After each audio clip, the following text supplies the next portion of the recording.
In this Gwent Rogue Mage review, we're going to examine the roguelite deck building game that caught us by surprise last week.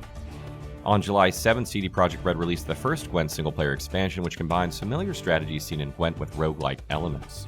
Does the new deck building formula work? How does it compare to their previous story-rich RPG card game, Thronebreaker: The Witcher Tales? We will answer these questions and more. Gwent Rogue Mage is available on PC and mobile via Android and iOS. Gwent Rogue Mage is set on the continent hundreds of years before the birth of Geralt of Rivia. Even back then, its citizens could not escape the horrors brought about by aggressive and hostile monsters roaming the world. Some attempted to put these vile creatures to their knees, but were deemed unsuccessful, paying with their dear lives in the process. Amidst all of this chaos, there was hope in the form of Alzur and Liliana. For those who have played Gwent, the mage Alzur was once a Season Pass character back in November 2020. This time around, he's accompanied by Lily, a mage herself, as they dedicate their time and energy to wiping out the terrorizing monsters gripping the nation. However, magic is not enough to subjugate them because of their massive numbers.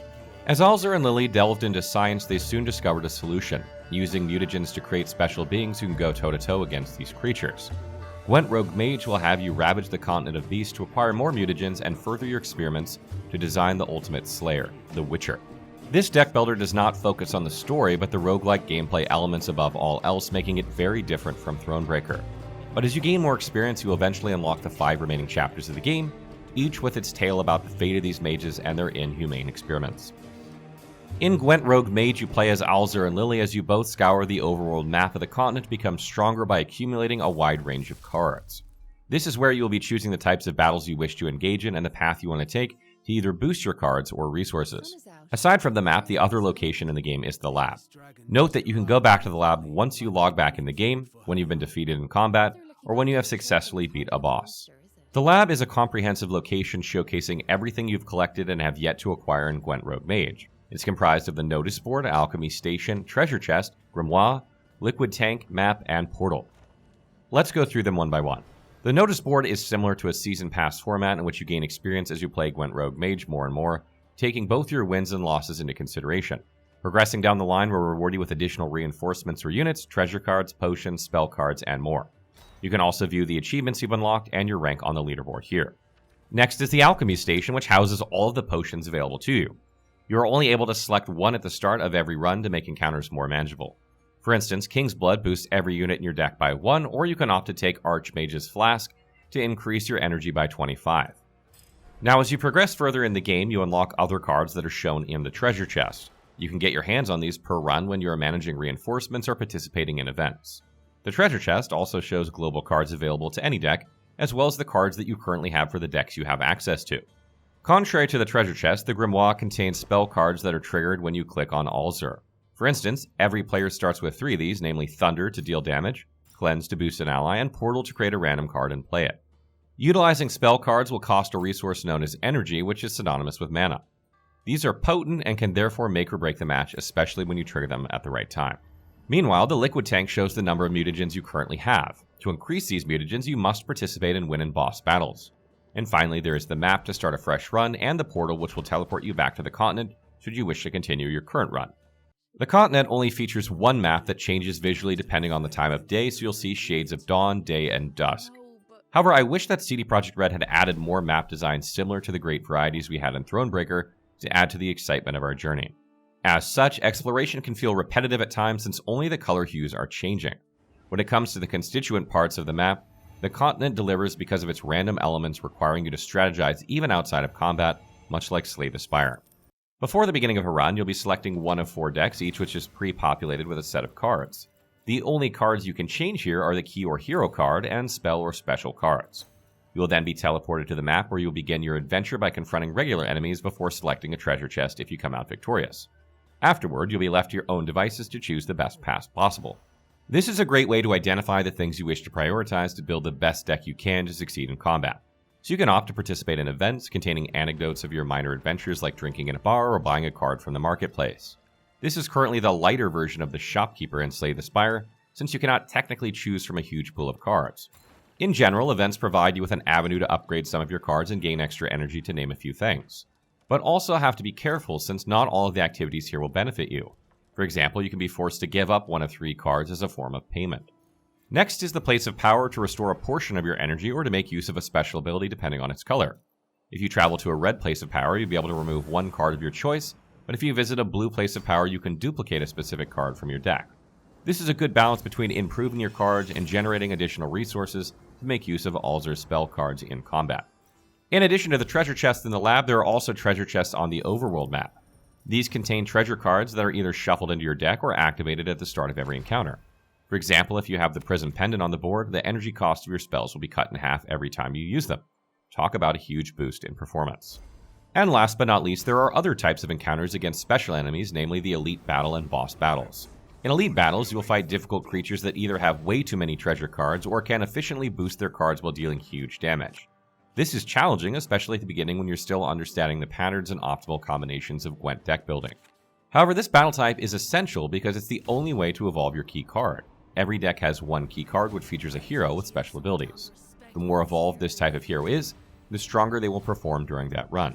In Gwent Rogue Mage, upgraded key cards are not persistent after death, but they are worth enhancing to improve your chances of winning against bosses.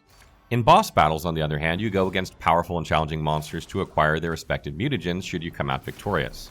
Similar to Elite Battles, these encounters feel exhilarating due to how smart the AI is in dishing out intimidating card combinations that seem unbeatable at first glance. Gwent Rogue Mage's combat loop shares some similarities with the standalone Gwent card game in terms of descriptions and combinations. What's starkly different is that matches last for one round as opposed to 3. It makes each encounter tougher since you only have a single round to come up with moves to outmaneuver your opponent, rather than spreading out your actions over multiple rounds. The game is also turn-based, and it goes like this. You draw a card, play one from your hand, and activate the order or action of any card on your side of the board. You can then choose to trigger one of Alzur's spell cards, which costs energy, or end your turn. Unlike in Slay the Spire, you will not have an idea of what the enemy is about to do next until a certain point unless you have been playing Gwent for some time. At the end of every encounter, you'll be able to manage reinforcements, which lets you add or remove a card from your deck. Alternatively, you can also skip this part if you're content with what's already in your hand. The goal in Rogue Mage remains the same, that is to accumulate as many points as possible against your opponent. It's a straightforward approach to combat that's made all the more fun due to the card combinations you can come up with.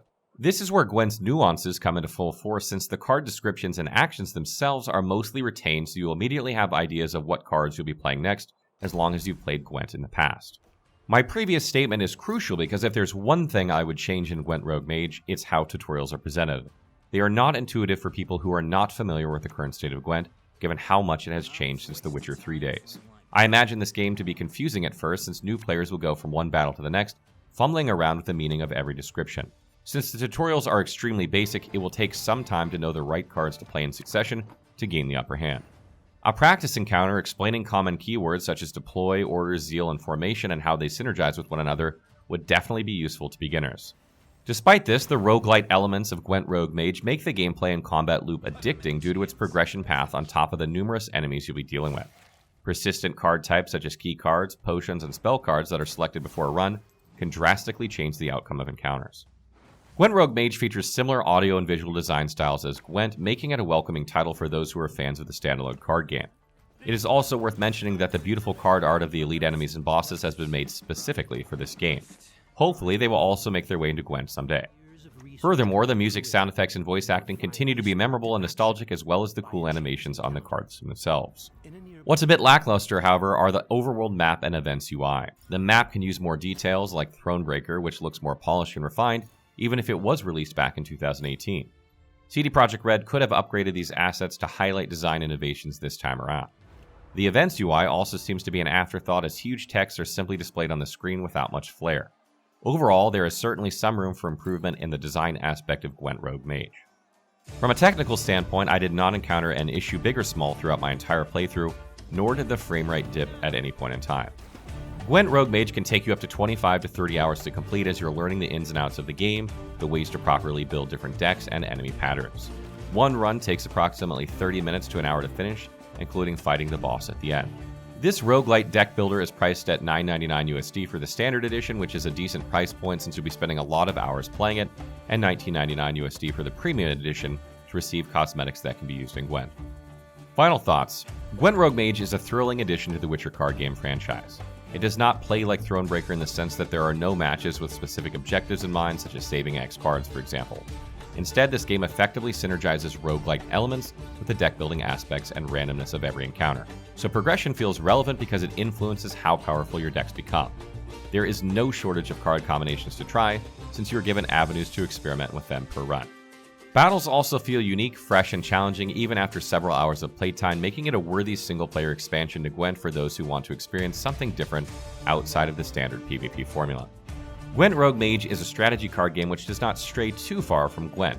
However, it manages to maintain its own identity as a roguelite, with challenging combat encounters and a progression system that encourages you to take risks to build powerful decks. If you're searching for a title to scratch the itch Slay the Spire has left behind, then Gwent Rogue Mage is probably the game you are looking for.